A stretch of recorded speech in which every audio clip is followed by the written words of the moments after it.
News 24 తెలుగుకి స్వాగతం. వార్తలోని ముఖ్యాంశాలు ఇప్పుడు చూద్దాం. ఎస్సీ వర్గీకరణ, దళితుల ఐక్యతపై దేశవ్యాప్త కుట్ర జరుగుతుందని మాల మహానాడు జాతీయ అధ్యక్షులు ఆర్ఎస్ రత్నాకర్ ఆరోపించారు. కాకినాడ జిల్లా నియోజకవర్గ కేంద్రమైన ప్రత్తిపాడులో విలేకరుల సమావేశం ఏర్పాటు చేశారు. ఈ సందర్భంగా ఆర్ఎస్ రత్నాకర్ మాట్లాడుతూ, దేశ చరిత్రలోనే ఎస్సీ వర్గీకరణ, దళితుల ఐక్యతపై పెద్ద కుట్ర జరుగుతుందన్నారు. ఎస్సీ వర్గీకరణను మొట్టమొదటిసారిగా పంజాబ్, హర్యానాలో కాంగ్రెస్ ప్రభుత్వం బీజం నాటిందని ఆరోపించారు. దేశం మొత్తం మీద మోడీ దళితుల్ని విభజించి పాలించాలనే దురుద్దేశంతో దేశవ్యాప్తంగా ఎస్సీ వర్గీకరణను అమలుకు పూనుకున్నాడని ఆరోపించారు. ఈ కార్యక్రమంలో కొప్పుల ప్రేమ్బాబు, కూచికొండ బాబు, నెల్లి సూరిబాబు, తనికెళ్ల నాని, యమ్ముల సత్యబాబు తదితరులు పాల్గొన్నారు.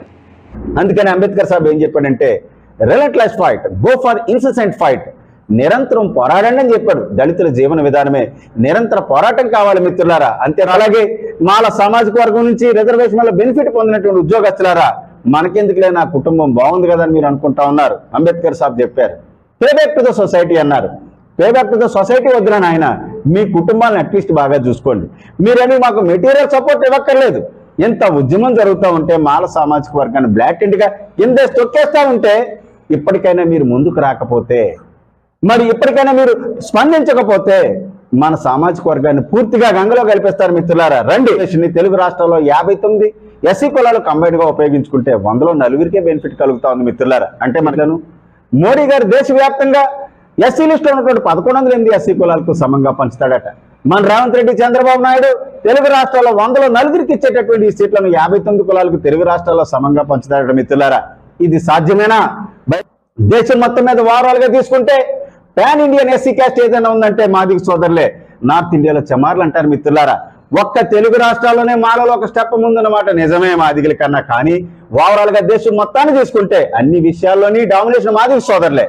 మీరు ఒకసారి ఆలోచించండి. కానీ మాదిగ సోదరులకు వ్యతిరేకం కాదు మిత్రులారా.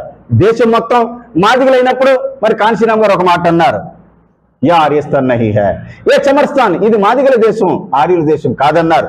ఇంత డామినేషన్ ఉన్నప్పుడు ఒక్క తెలుగు రాష్ట్రాల్లో మాలలో ఒక స్టెప్ ముందున్నారని, మాలలో ఎస్సీ లిస్ట్ ఉన్నటువంటి రిజర్వేషన్ అంతా దొబ్బేస్తున్నారని, ఎస్సీ రిజర్వేషన్ సబ్జెక్ట్ ఏదైతే ఉందో దేశం మొత్తానికి సంబంధించినటువంటి ఒక సబ్జెక్ట్ ని తెలుగు రాష్ట్రాలకు పరిమితం చేసి మన సోదరుడు చంద్రబాబు నాయుడు గారు, మేల దళితుల మేనమామ, మాలలో హోల్సేల్ మేనమామ జగన్మోహన్ రెడ్డి గారు, రేవంత్ రెడ్డి గారు వీళ్ళందరూ కలిసి మాలోనే రిజర్వేషన్ చూపేస్తున్నారని చెప్పేసి మన మీద బ్రాండ్ వేసి మనల్ని దోషులుగా, దొంగలుగా చిత్రీకరిస్తూ ఉంటే కనీసం ఎవరు నోరు మెదపకపోతే వాళ్ళు ఏమనుకుంటున్నారు మిగతా సమాజంలో వర్గాలు, నిజమే దొంగలేమో మాలాళ్ళు, ఈ రిజర్వేషన్ అంతా వాళ్ళే తినేస్తున్నారు కాబట్టి మాట్లాడలేదని అనుకుంటా ఉన్నారు మిత్రులారా.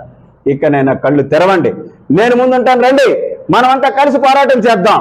ఎన్ని వర్గాలైనా పెట్టుకోండి, కానీ జాతి విషయంలో అన్యాయం జరుగుతూ ఉంటే మనం పోరాడాల్సినటువంటి అవసరం ఉంది మిత్రులారా.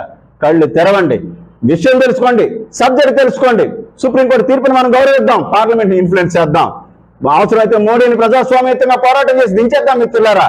రేవంత్ రెడ్డి కానీ, చంద్రబాబు నాయుడు కానీ, జగన్మోహన్ రెడ్డి కానీ ఎస్సీ వర్గీకరణ విషయంలో, అలాగే ఎస్సీ రిజర్వేషన్ సంబంధించినటువంటి చరిత్ర కానీ ఏమీ తెలియదన్న విషయాన్ని సందర్భంగా మీకు తెలియజేస్తా ఉన్నాను.